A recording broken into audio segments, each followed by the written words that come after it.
with the very considerable support and assistance of the Center for Security Policy, where I'm the executive chairman, mounting, among other things, a campaign to try to bring information like that you will be exposed to today to as many Americans as possible, in particular in the context of this 2020 election year. Not as a partisan matter, but as a matter of public policy education. The committee is made up of 50 or so, now 60 I think, members.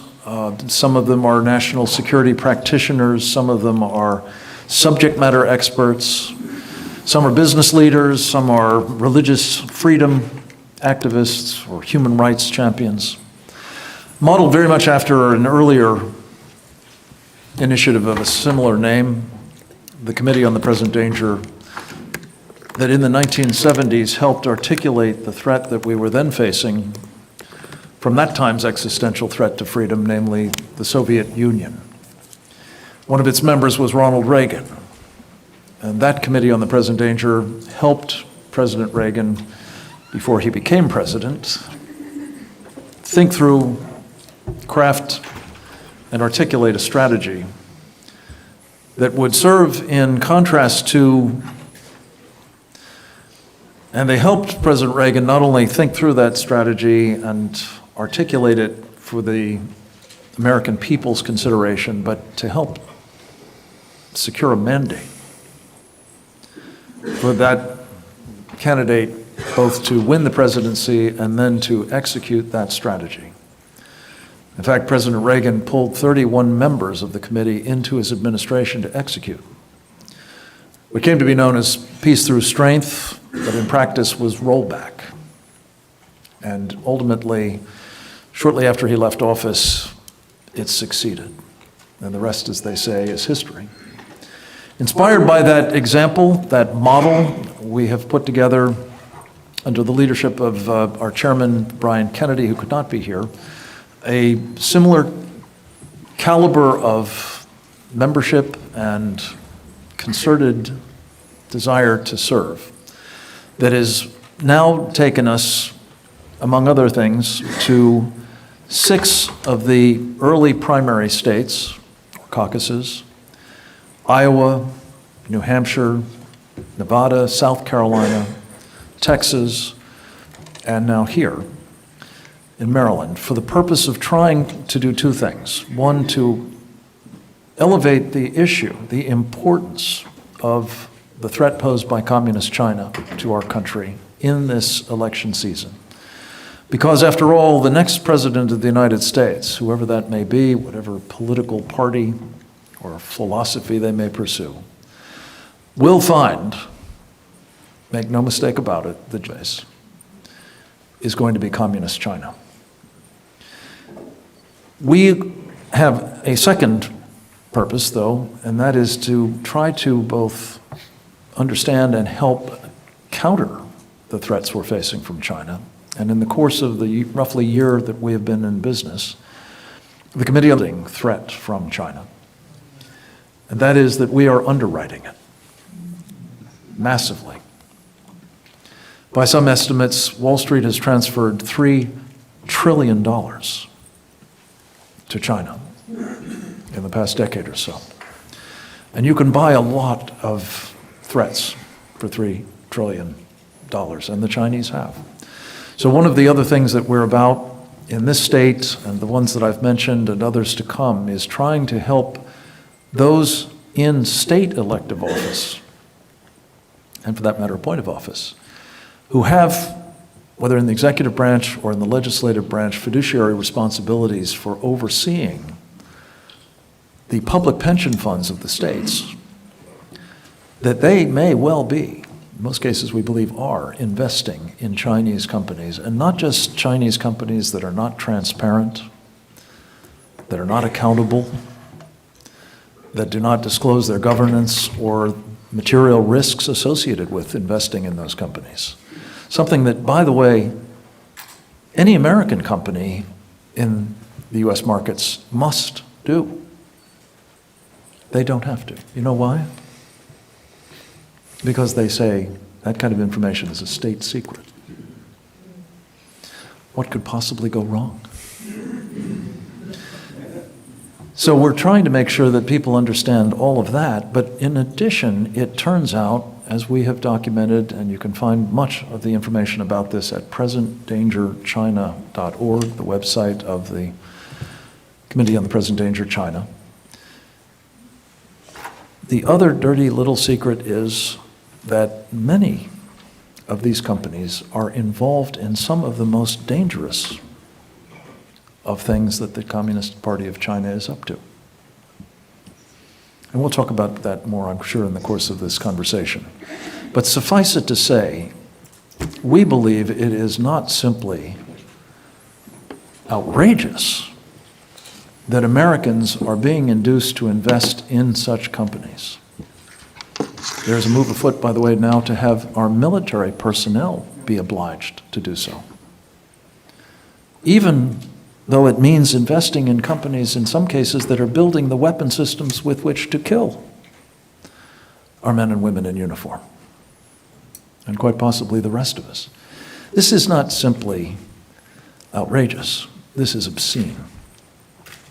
And we're determined to try to encourage state officials and legislators to do something about it, as well as at the federal level. So we will be talking again more about all of this shortly. But to quickly introduce to you this distinguished panel, I think I'll do it in turn. We're each going to take about 10 minutes to share with you, some shorter if they care to, but some longer perhaps, share with you some insights into the various elements of the present and growing danger from Communist China. It's with the greatest of pleasure that I introduce to you first and foremost our friend and colleague and very much a star in the conservative movement, especially here at CPAC, Gordon Chang. I'm sure you know him.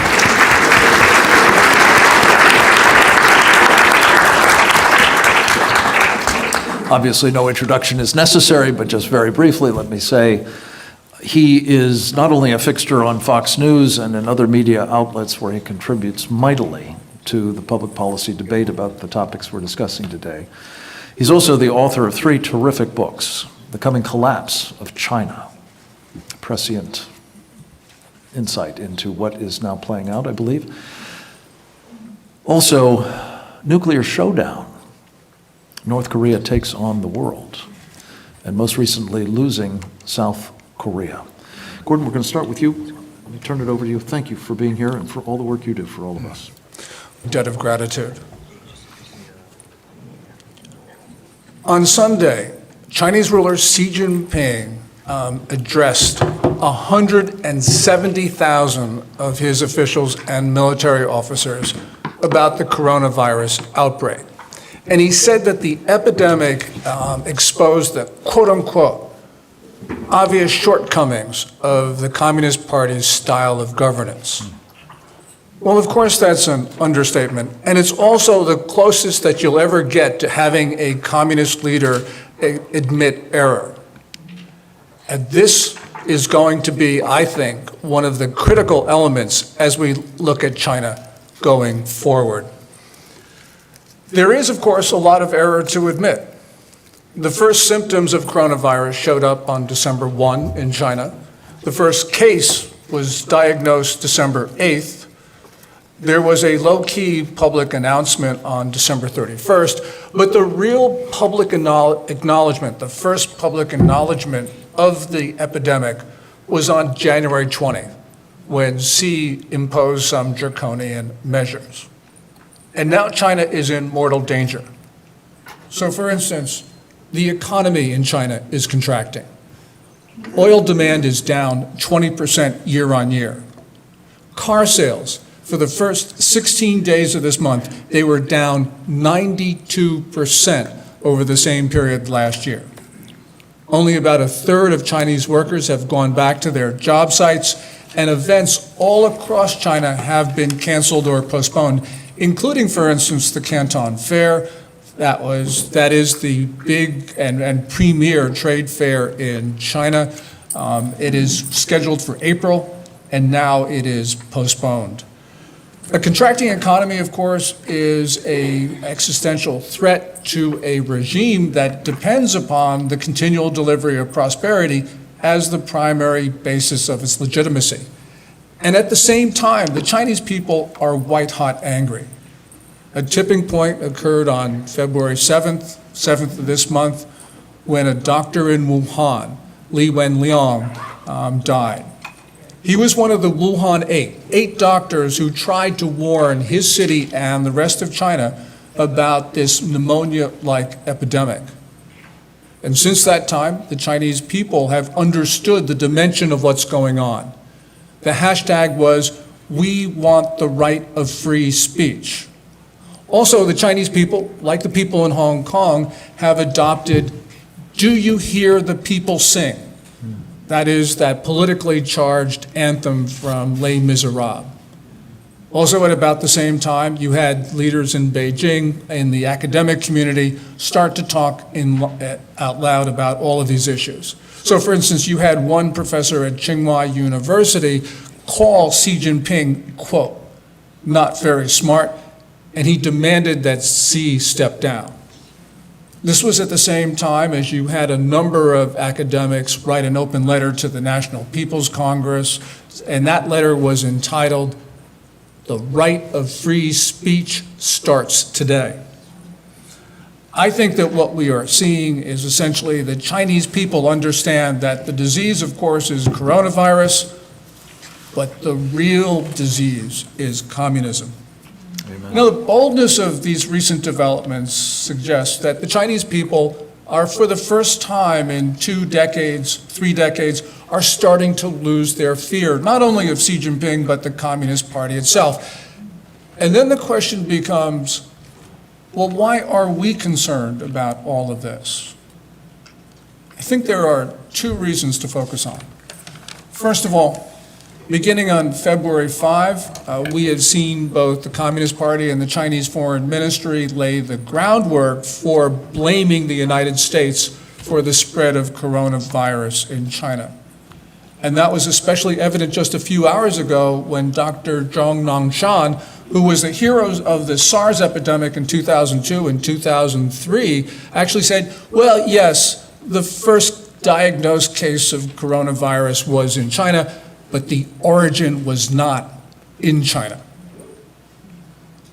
That is tapping in and laying the theoretical foundation for the notion that the United States deliberately spread this disease in their country. Yeah, it's ludicrous. Yeah, it's groundless and totally irresponsible and dangerous. But the point is that this ludicrous and dangerous charge is basically telling us that Xi Jinping is going to lash out at the United States. Second reason is related. Desperate men do desperate things. And I think Xi Jinping is starting to show desperation. And there are a number of symptoms of this, but clearly lashing out at the US is one of them. Also, we see extraordinary information control in China right now, which is an indication that the Communist Party knows that it has a lot to hide. We've got to remember that Xi's hero is Mao Zedong, someone who was also capable of doing anything. Even in the best of times, the relations between China and the United States are fraught with tension. So, for instance, in May of last year, People's Daily, the most authoritative publication in China, ran a piece that declared a quote-unquote people's war on the United States. Also in May, Chinese propaganda was laying the idea that China had the right to use force to settle the trade dispute. Now, in 2018, the Chinese used a ground-based laser. They temporarily blinded 2 American pilots of a C-130, an American cargo plane over Djibouti. And also, within days of that, they started sonic attacks against our diplomats at the Guangzhou consulate in China, causing brain injuries. So we have to ask ourselves one very simple question. Why do we maintain a cordial relationship with a regime that is harming Americans? Just about everything is on the line here. This is where we write our history, not just for this decade, but for decades to come. Let me close with just one thought. On Monday, the Communist Party ran a piece which said that the People's Liberation Army of China, over the next 2 years, was going to procure 1.4 million units of body armor. And they said the purpose for the body armor was so that China could deal with Taiwan secessionists and Americans. Xi Jinping is warning us about what he wants to do. We Americans have always been very good at ignoring what our enemies are saying about us. So now we can be taken by surprise. Ladies and gentlemen, we are in a war, and the enemy is the People's Republic of China. Thank you.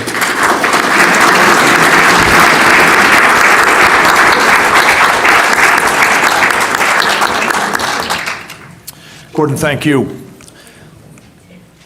I've never heard it described as a good thing that we are mistaking what our enemies are telling us about their intentions, but I think you mean it the best sense of the word, which is that it's a bad thing, and we're just good at it. Graduate of the Air Force Academy, a command pilot with lots of combat experience in virtually all of the wars of our time.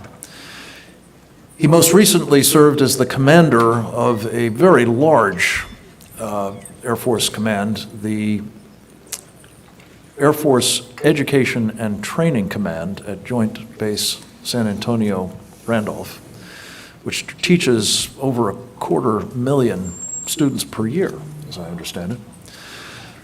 General Quast has been an extraordinary friend, both to me personally and to the efforts of this Committee on the Present Danger of China, because to an extraordinary degree, his visionary leadership qualities and his strategic grasp of our present environment have made him one of the country's preeminent authorities on the reasons that bring us together today.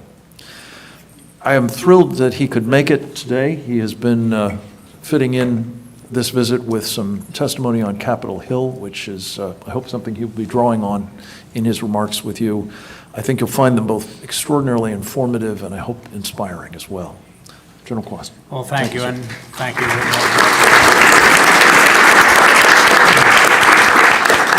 I'd like to start by thanking Gordon for his leadership and acknowledging the fact that he is such an important man that he has to run to another engagement that is equally important to help with this effort. But I'd like a round of applause again for your leadership.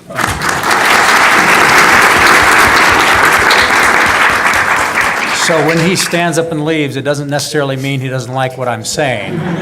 It means he has bigger fish to fry, and it's very true.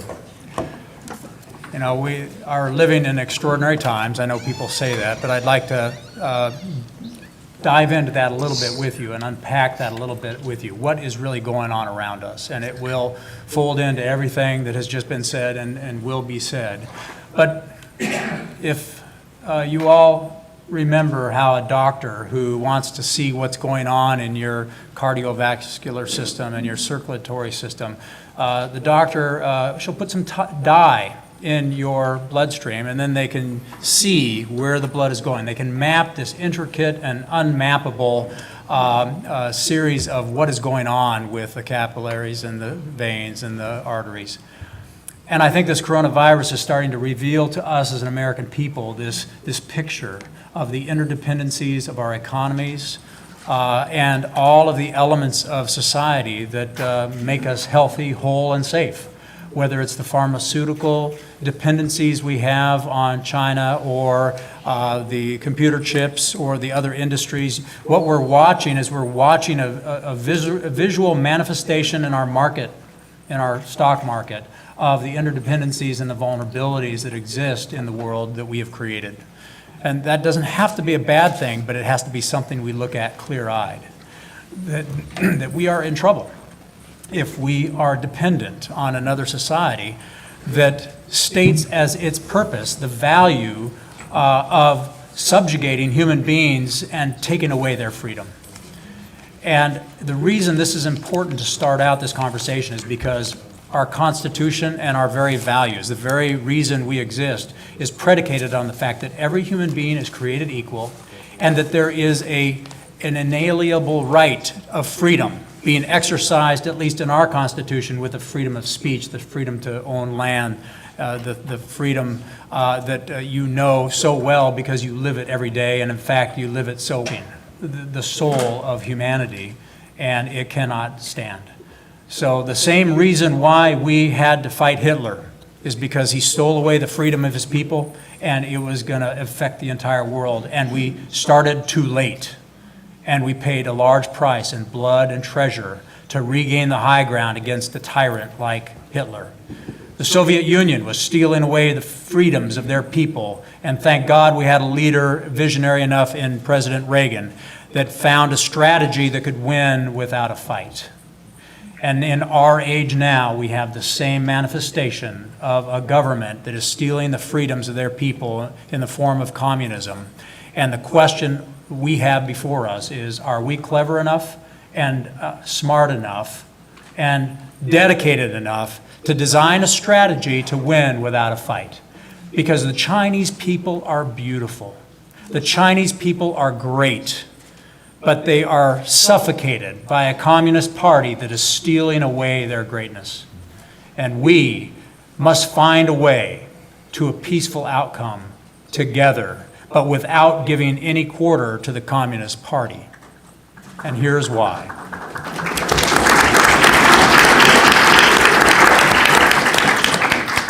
The reason why we need to give no quarter is because we have seen what happens when you appease. When Chamberlain appeased Hitler again and again and said, well, that's all they're going to do. That'll be the end of it. They will stop at this point. You see that appeasing a bully does not last. And for us, we have to realize that this foe is not like the Soviet Union that was bold and aggressive and you pretty much knew what they were doing. The Chinese culture is subtle, it is sophisticated in its strategy, and it is patient and long-suffering. And so they know the American psyche. They know us better than we know them. They watched Pearl Harbor, and they know they had better not awaken this great giant of innovation and courage. And so what they are doing is they are on a path of strategy that is trying to not awaken the great giant.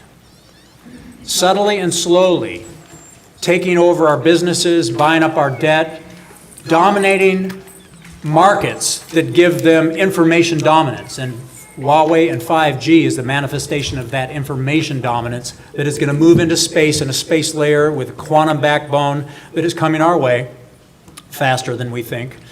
They are going to dominate the energy markets by dominating space and the electromagnetic spectrum and what you can do to paralyze markets that have not been designed for that kind of power. And they plan on having those power generation plants in space in the next 10 years, and we will see those coming. But they want to do this in a way that takes advantage of our open market, our free economy, our open society. Because they know they are not more innovative than we are, because we are open, so we listen to other viewpoints. We bring in diversity of thought. Their game plan is to steal our intellectual property and our proprietary information and anything that we invent that is clever and useful. To steal it and then to duplicate it with their party system that controls all companies in China, and then flood the markets and dominate the marketplaces. This is why they were able to build Huawei out of the carcasses of Lucent Technology, Motorola, and Nortel that they bankrupted in the century, in the decade of the 2000s.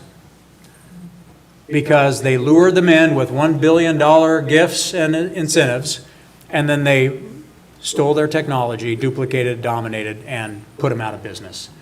The same is happening in all the industries in America that matter, that are the leading edge 21st century industries, whether it's telecommunications still, or drone technology, computer chip technology, artificial intelligence, quantum, virtual reality, artificial or the facial recognition that is so powerful, and the supercomputing, and then space as a geography to build a neural network to be able to do these things.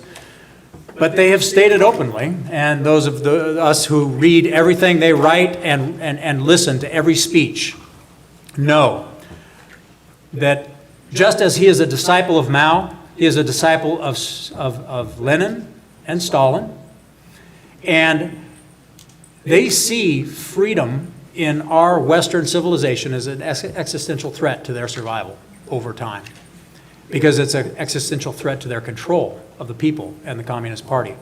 And they have intentionally gone on a journey to weaponize the two deep vulnerabilities of Western civilization and our open free markets and open society. The one is information, Huawei and 5G, weaponizing information and using it against us. This is how a lie propagated today by the Chinese government through the 5G network, it's very hard to get the truth out there. Other countries are going to believe that this virus started in America and they should hate America for this. And we will be unable to counter that narrative because we don't have 5G, and they do. And all you need to do is study 5G a little bit to understand its power, where if you have just 4G LTE, you cannot break in to the encryption and to the dominance of information, and you cannot get the truth in when there is a lie. But they are also dominating energy as the other marketplace and the other weakness of American society. You just take a look at our power grid that was designed with no intention that anybody would ever in a million years come into our homeland and attack it, whether it be from a person with a backpack and a directed energy weapon, or from space that's well within range, because space is just a few miles above our heads, but we don't think about it that way. China is a few miles away from all of us. And our power grid is not designed for what China is designing right now in laboratories in China. And they can paralyze. They do not want to fight us.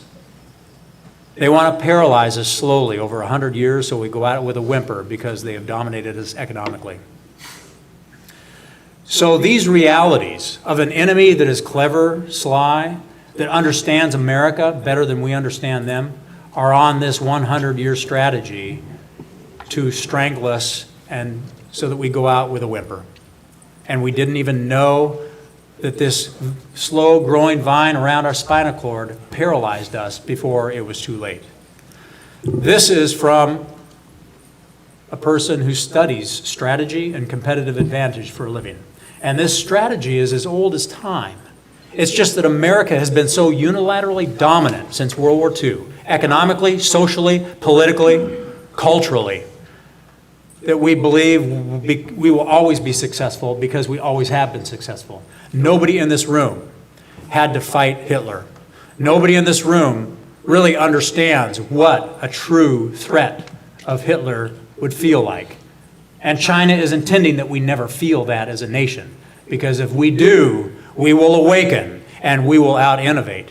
But right now, we're going about our lives as if there's really nothing wrong, except for men like this and women out there that understand this threat to the right to religion, and that they're stealing that away, the right to free speech, and they're stealing that away. And the Chinese people are no match to the Communist Party that will murder before they give up control. Thank you. General Cross, thank you.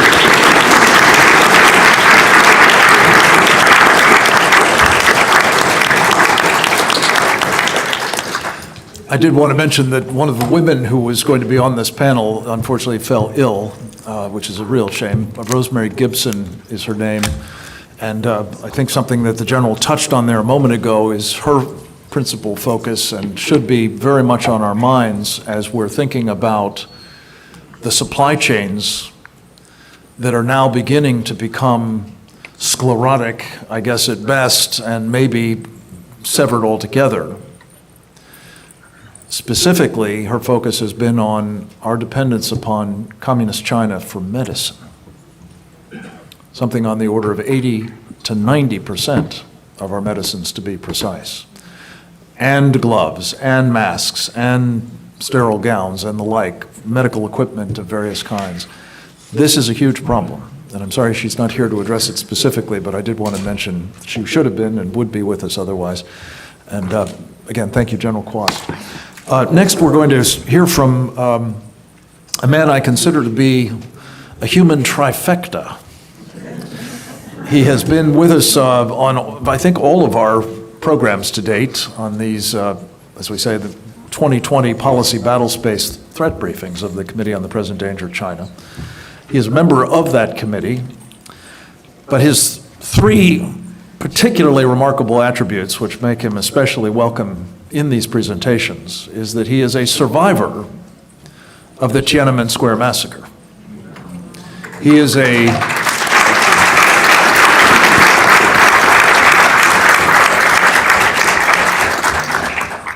a practitioner of Falun Gong, which means that, like his co-religionists, he has been targeted, and he'll discuss that, I'm sure, with you, exemplifying the behavior of the Chinese government towards its own people.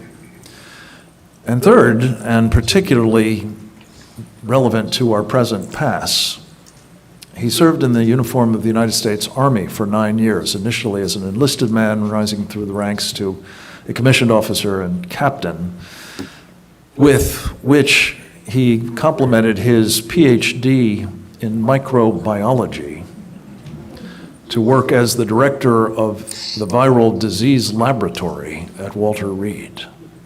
Please welcome Dr. Sean Lin. Thank you. Thank you, everyone. It's my honor to join the panel today, and I'm really humbled and great to share my experience with everyone, and really fortunate to speak after two great gentlemen here.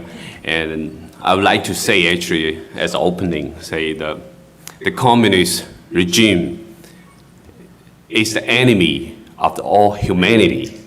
They are the enemy of the Chinese people as well. They are not just a threat to the United States. They are the enemy of the whole human civilization.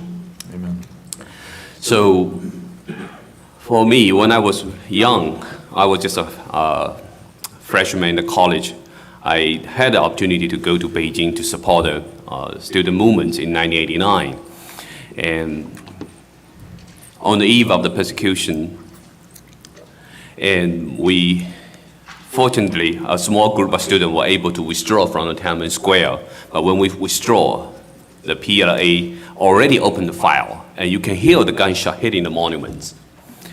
And so we were the lucky group left the Tiananmen Square, and we don't know how many people died at the square. And we don't know how many civilians died to blocking the military marching into Tiananmen Square. So when we left the Tiananmen Square, when we heading north, when we passing the Chang'an Street, a tank passing by, a young student scared, and he fell on the ground. But the tank stopped, intentionally rolling back, crushed his skull. So his head is like a piece of paper on the ground. It was a very horrifying thing, and it was happening right in front of my eyes. The students group, we were all petrified. And very fortunately, the soldier didn't come out of the tank to shooting at us. The tank rolled away. We were petrified in there. Then we started to run away. We were really scared. And later on, when we passed another junction, another tank come over, the soldiers started coming out, throwing the tear gas at us. So we have to run. We have to hide in the civilian's house to protect ourselves. Well, this is one example of how the Chinese Communist Party can dig to its own people. Young students die. My friend in Tsinghua University told me one of his classes lost 1/3 of students in one night. But the tragedies did not just stop there. The Communist Party's nature never changed throughout the history. You can see so many political movements after they taking over China since 1949, taking the land away from the farmers, taking the property away from private entrepreneurs. And sometimes we say the Chinese Communist Party raped Chinese society twice. First time they say it belonged to the government, belonged to the Communist Party, because in Chinese communist concept, the party equals the government, right? So when they say the property belongs to the government, the Communist Party raped away people's property. That's in the 1950s and 60s. And then after the so-called economic reform, they raped it twice. Now they say we need to be privatized. Through different maneuvers, like management buyout, all these state property now becomes Communist Party elite's property. So they rape Chinese people twice. And killing people, it happened all the time. And we know, like in 1959 to 1961, more than 30 million people were starving to death because Chinese Communist Party's terrible policy of Great Leap Forward movements that causing people to starve in their hometown. And they used the militaries to block people going out of their village to beg food. So many people were forced to starving to death. And unfortunately, at that time, the media was not so so advanced like nowadays. No people can even release this information to the outside world. And after Tiananmen Square, unfortunately, Western society gave China additional opportunity. And when the Communist Party find another chance to survive, they further launched comprehensive war against all religions in China too. And Falun Gong group is just one example. And this is a traditional Chinese belief that grew even bigger than the Communist Party. Before the Communist Party cracked down in 1999, more than 70 million to 100 million people practice Falun Gong. And it's a practice based on the cosmic nature of truthfulness, compassion, and tolerance. So the Communist Party even did not allow people to try to be a good person. What they want is a Chinese population they can engineer. Communist Party all have a saying. They say that the teachers are the engineers of people's soul. Can you believe that? They want to engineer people's soul. That's why they wipe out the traditional belief in China, criticize the Confucianism, and then crack down so many different religions. So the Chinese people don't have their own spiritual belief. They cut down the tie of Chinese people to their traditional heritage, to their spiritual belief. Because in Chinese 1,000-year history, people believe in Confucianism, Taoism, Buddhism. This is embedded in Chinese people's gene. But Communist Party tried to engineer Chinese people into a people without soul. That's the purpose for their crackdown against all religions. And you can see the consequence. And now the Chinese company using the tactic that persecute Falun Gong against Muslim Uyghurs, underground churches, and using surveillance technology to further social engineer people, and using social credit system as well to further engineer people. And we know one of the biggest crimes they did is also exposed. It's organ harvesting. They can kill innocent prisoners of conscience, take their organs, make profit of it, and kill the people while they're still alive. So that's why you see in China, the transplant center can advertise, come here for kidney transplant. In 2 to 4 weeks, we find you a kidney match. In 1 month, 2 months, we can find you a kidney match, and you can prescribe the operation date. And this is a state-run enterprise. They can kill people for its profit. In very large scale. According to data from the Doctors Against Forced Organ Harvesting, in the last 20 years, more than 1 million people were organ harvested. It's a very huge scale, and it's still ongoing. And right now you see the coronavirus situation is another clear example of how Chinese government can treat its own people. To Chinese Communist Party, dying even 1 million people doesn't matter. It's just a number, it's just a statistic. And when they see the outbreak in other countries, like South Korea, in Iran, more outbreak happen in those countries, the Communist Party is laughing at it, because now they find a reason to say, right, you see other countries cannot control the outbreak too, and we're probably doing better. We are using more draconian measures, and we contribute to 99% of the infection inside China. We help in the world. This is actually official tone the Chinese government now been using. They've been promoting this concept. in Chinese media to further brainwashing Chinese people, make them feel they're proud that the government's draconian measure.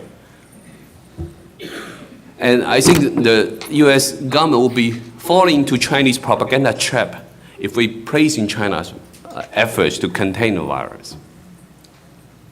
It's definitely a trap because they're using very sophisticated propaganda tools. They use WHO to work with Google's and other social media platform.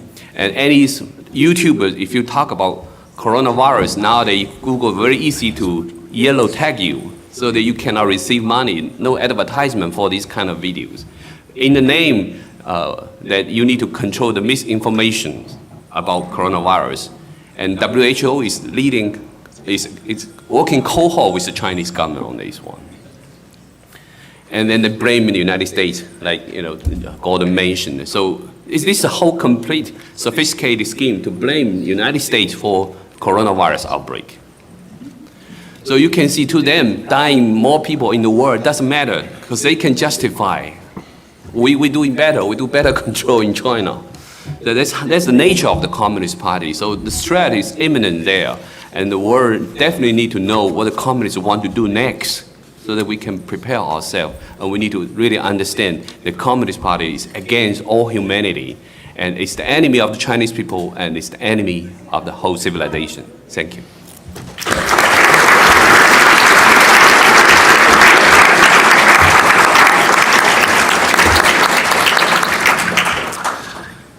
Thank you very much, Dr. Lin. The point that I think is implicit there, but just to make it explicit,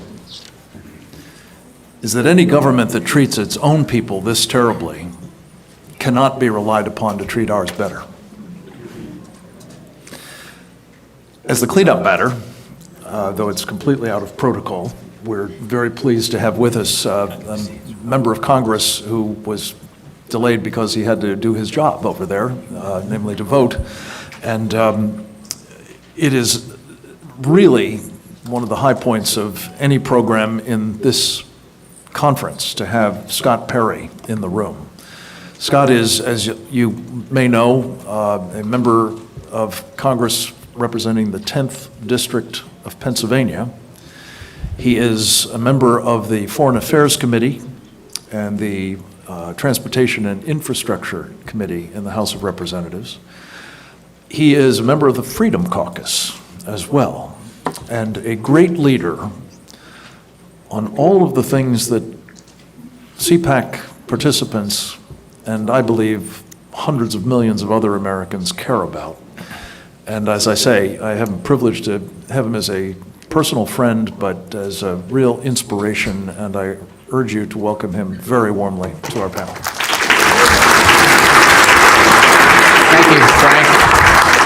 Really great, distinguished panel here. As an elected official, I want to kind of give you the viewpoint that at least I have among my colleagues in Congress, and I speak only for myself because this troubles me greatly. For the better part of 40 years, your government has told you that China is a strategic adversary, so to speak, or competitor, a competitor that if we just infuse them with the capitalist system and get them involved in our market and we got involved in their market, that they would become like us. Well, I'm here to tell you that's all a lie.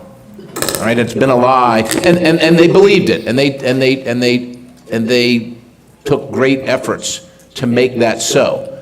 But it just never happened, and they're finally coming to the realization. I tell you that because most of your neighbors, most of America, whatever they look at is made in China, and it's in their house, and so they're very comfortable with it. And I will tell you, you're all, I'm sure, very familiar with the old story of the Trojan horse to get behind the gates. Well, this isn't a Trojan horse like this. This is actually more insidious. This is worse than that, because the gate that China's looking to get in, we have gone outside the gate and built the Trojan horse for China. And you've heard that here in so many different ways. I'm going to talk to you just about a couple things that will kind of indicate the urgency and the scope of the matter. So 10 years ago, there was no Chinese company in the top 10 companies in the world. There was not one. Now there are 5. 5 out of 10 are the top 10 companies in the world. From a military buildup standpoint, you do know that they have stolen, and when I say stolen, I literally mean stolen, the plans to the F-35, the C-17, and the F-22 aircraft, and of course we see their variants. That's one of the ways they've been able to bridge the gap of time and innovation and production to reach parity with the United States on a military level. 10 years ago, China had 0 blue water navy, 0. They lied about the carrier. They bought an old carrier from Ukraine, an old ship from Ukraine, and turned it into a carrier. They built another one, and now they're building nuclear carriers. And and just put it in terms of having 0 blue water navy just a few years ago. I'll just give you a couple stats here. By 2020, which is now, 330 warships, 66 submarines.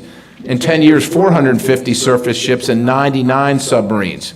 The PLA is told by this year they have to be ready to invade Taiwan, which is one of their goals. That's a big carrier sitting off their coast that's friendly with the United States, and they simply cannot have it. And you have to wonder to yourself, what is the United States really going to do?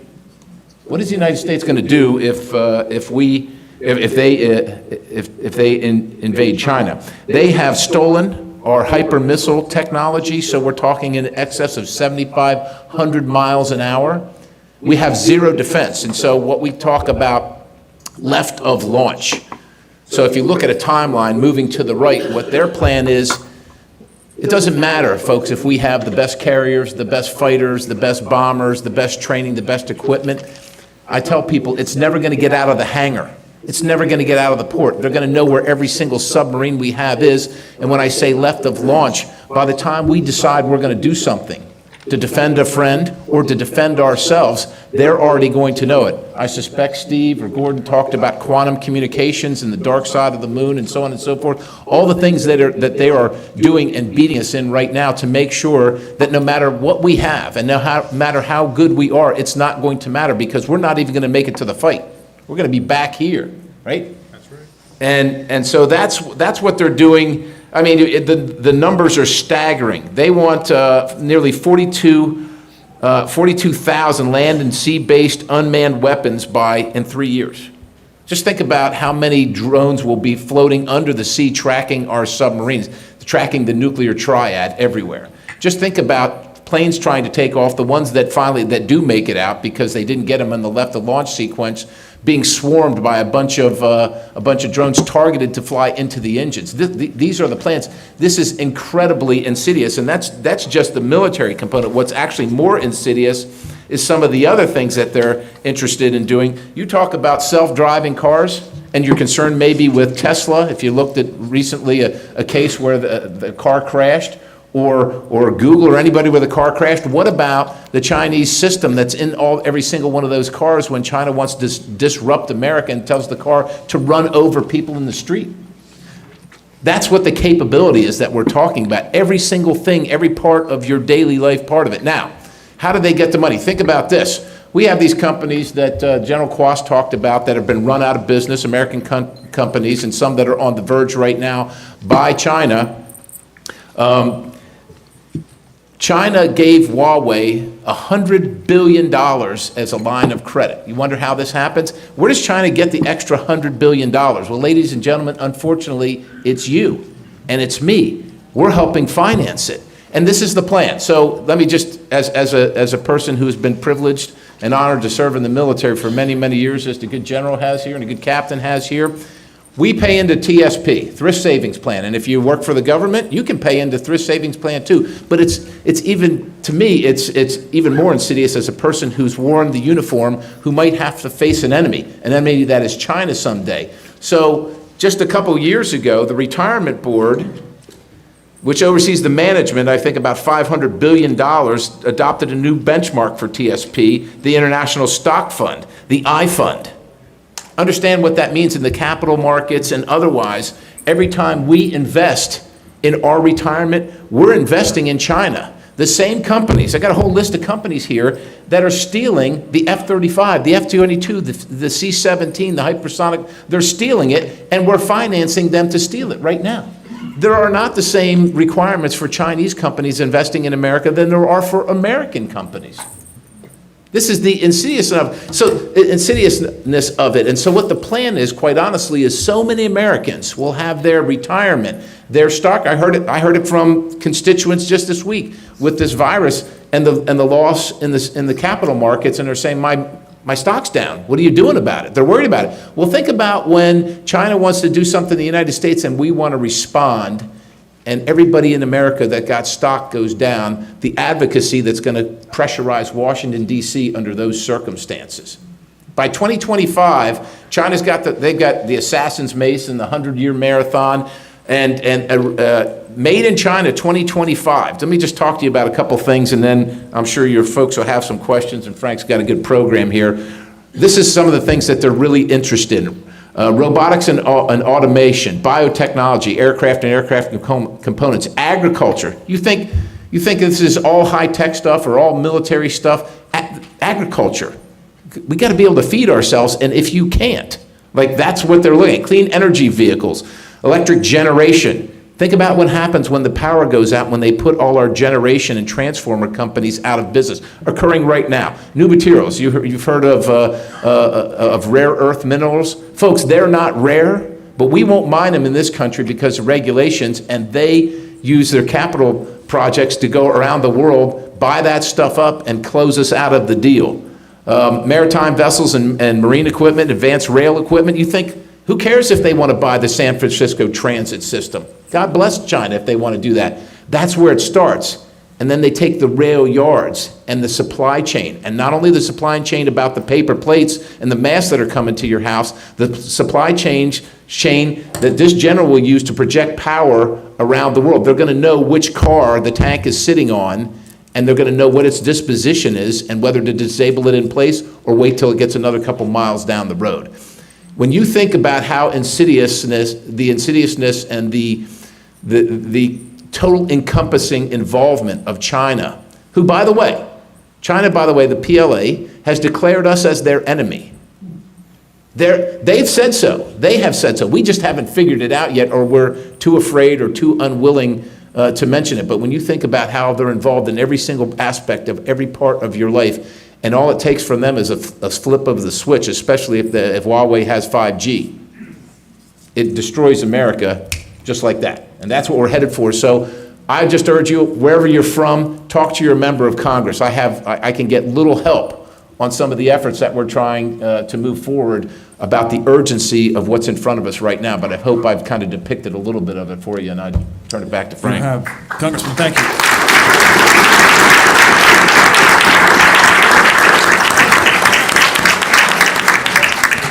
Let me just underscore something we said at the beginning, which is, in addition to your own member of Congress, right here in Maryland, Tuesday, and certainly in the months to come, and come November, this is an opportunity to determine not just who will be the next commander-in-chief, but the policy that individual will pursue with respect to this existential threat to freedom, as Reagan used to call it. So take this to heart.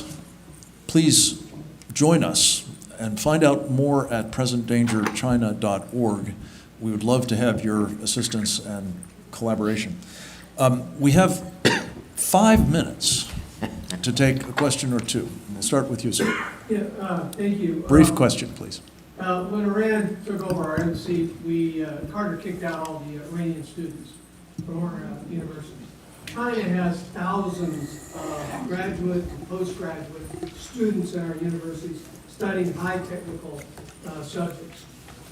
Has there been any thought about denying any more postgraduate study for these sophisticated subjects?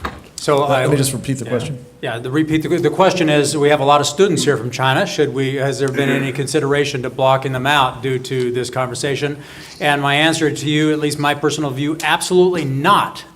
The Chinese people are brilliant people. The innovation of this world to help humanity uplift itself out of poverty is going to be done together with bright minds.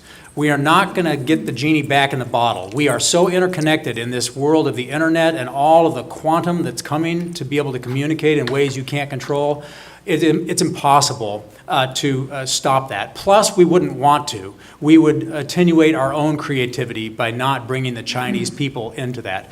But we had better be clear-eyed about the fact that every Chinese student is incentivized to bring back our secrets to China, and if they don't, their family suffers, and their family and anything they can get a hold of will be used as blackmail against them. So it's not an easy thing, but to put our head in the sand and try to build a wall around America would be a fool's errand in this age of interconnection and interdependency. Can I take some of this? Yes, sir. So I think that one of the easiest things for all of us to understand and a policy that could be implemented is a simple reciprocity. Simple reciprocity. Whatever China allows us to do, we allow China to do. And so if China doesn't allow American students to go study and pursue the same type of things in China, then we're going to have to limit them by the same thing. Now, this is not going to be a flip of the switch, and I agree with General Quast here that most of the Chinese people are like the fine young man sitting next to me here. Unfortunately, we're dealing with the Communist Party, the communist leadership of China, and we just have to understand and deal with and recognize the reality. So simple reciprocity based on fairness regarding information, education, finance, etc. I've got a whole list of what to do now or what to do next, and to me, that's one of them. But we need to start taking the steps, and I think this president of any has started taking the steps, but I would just tell you we had a long, long road. Can I just ask you to give us that list real quick? Sure. And just keep in mind, too, the Chinese government has a mandate that every citizen is required to collect on you and on us. So reciprocity, information management, new information agency to counter foreign information and disinformation warfare, which is flowing in from China, restructure, retrain diplomatic corps operations, intelligence, counterintelligence operations. For 40 years, we've been told in the military, diplomatic corps, China is not an enemy, it's more like a friend. Energy, China is a fossil fuel dependent country, has coal but not natural gas and oil. I don't need to tell you what we have in America and the capabilities we have. We can put the squeeze on them if we want to. Gradual economic disengagement unless China is willing to change. Financial policy that supports America and not the communist China that I talked about before. And no more military exchanges unless China changes. Right now, we send military leaders to China and vice versa, and we share secrets. It's foolhardy. We have lots of questions. What I'm going to invite you to do is to take them to Gordon Chang's program, which begins shortly in Chesapeake E and F. If you want still more, we're going to reconvene this panel across the river in Virginia, where we're going to try to take this same message. I am so sorry that we didn't have more time for your questions, most especially. But I want to thank General United States Army retired Scott Perry. I forgot to mention that attribute. Dr. Sean Lynn, United States Army, and of course, General Stephen Quast, and Gordon Chang, and all of you. Thank you very much, and to those of you listening by video. God bless you all.